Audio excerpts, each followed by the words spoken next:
Assalamualaikum dan salam sejahtera diucapkan kepada semua pelajar. Tajuk yang akan kita pelajari pada hari ini adalah sukan bola sepak. Standard kandungan. Yang pertama, melakukan kemahiran bola sepak menggunakan pelbagai strategi dalam situasi permainan. Yang kedua, mengaplikasikan pengetahuan konsep pergerakan dan strategi dalam permainan bola sepak.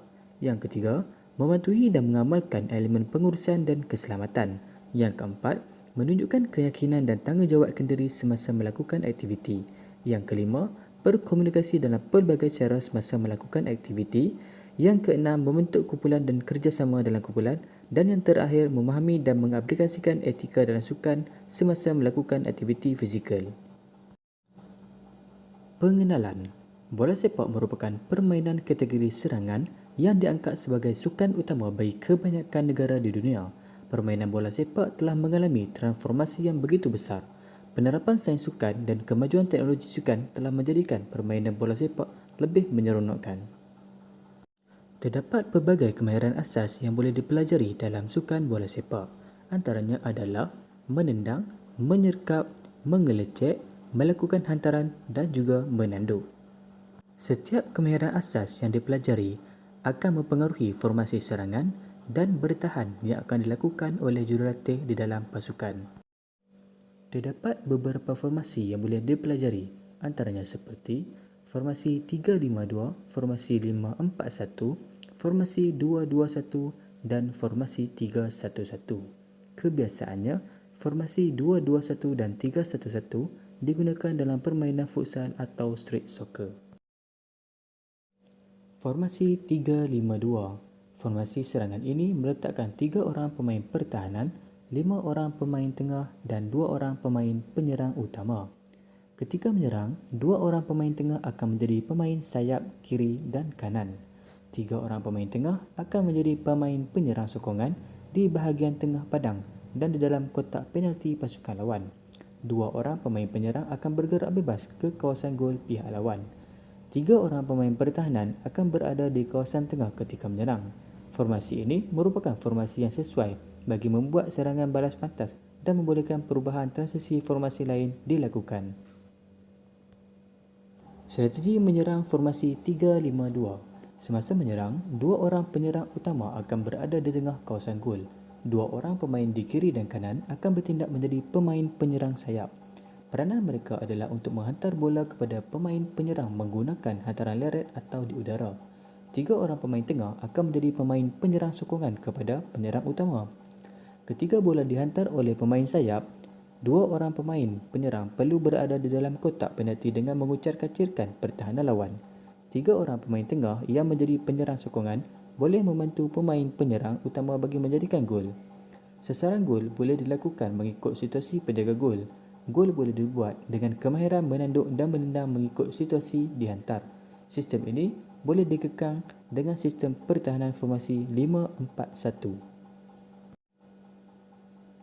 Cara bermain dan menentukan pemenang formasi 3-5-2. Murid dibagikan kepada 2 kumpulan. Setiap kumpulan terdiri kepada 11 orang pemain.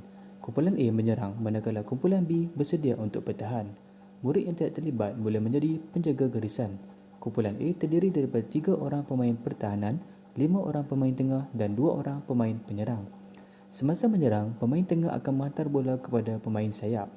Pemain sayap akan menghantar bola lintang kepada pemain penyerang di tengah kotak penalti atau kawasan yang boleh menjaringkan gol. Pemain penyerang boleh menjadikan gol dengan menanduk jika bola tinggi dan menendang apabila bola rendah.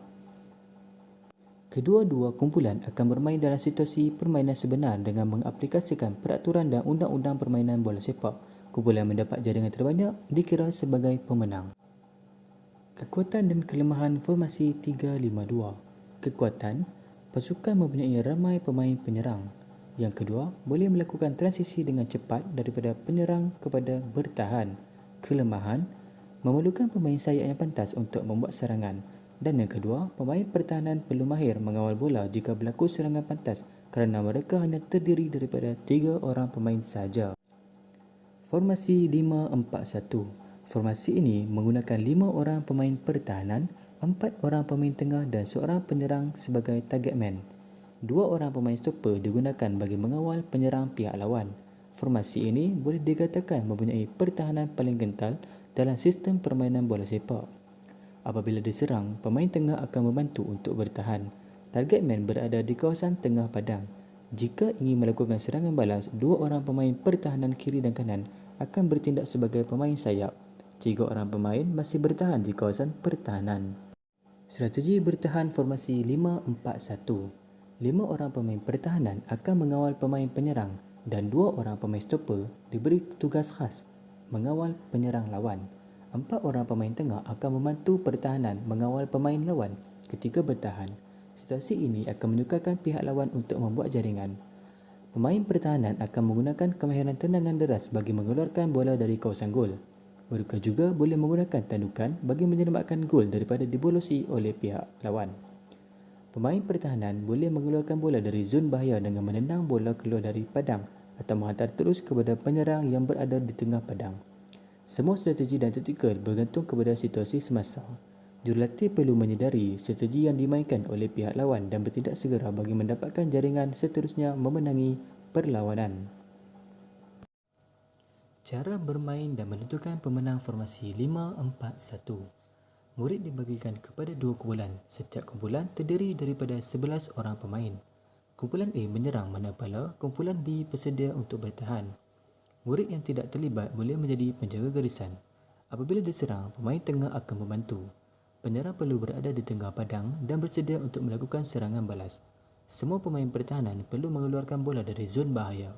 Bola-bola dihantar ke luar garisan di tepi atau dihantar ke tengah kepada penyerang bagi membuat serangan balas. Pelbagai kemahiran menendang perlu digunakan. Kedua-dua kumpulan akan bermain dalam situasi permainan sebenar dengan mengaplikasikan peraturan dan undang-undang bola sepak.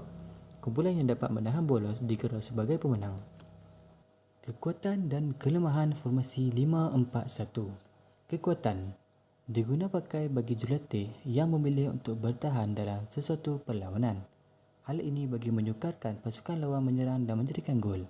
Kelemahan sukar membuat jaringan kerana hanya seorang sahaja pemain penyerang. Merancang sistem permainan untuk menyerang dan bertahan berdasarkan strategi yang dipilih. Formasi yang seterusnya adalah formasi 2-2-1. Formasi ini meletakkan dua orang pemain pertahanan, dua orang pemain tengah dan seorang pemain penyerang. Dua orang pemain pertahanan akan bergerak ke tengah padang ketika serangan dibuat. Mereka akan membantu pemain tengah yang bertindak sebagai pemain sayap semasa serangan dilakukan. Hantaran bola serta komunikasi antara pemain perlu tepat dan jelas bagi mengelakkan kehilangan bola ketika hantaran dibuat. Hantaran direct dan tepat sangat sesuai dalam formasi ini kerana permainan berlangsung di dalam gelanggang futsal. Kawalan bola dan kemahiran menyergap yang baik diperlukan bagi melancarkan serangan kepada pihak lawan. Asalkan berterusan dalam kawasan D membuatkan pihak lawan kucar-kacir dan mendatangkan peluang untuk jaringan dibuat. Formasi ini memudahkan transisi bertahan ketika serangan mengejut dilakukan oleh pihak lawan.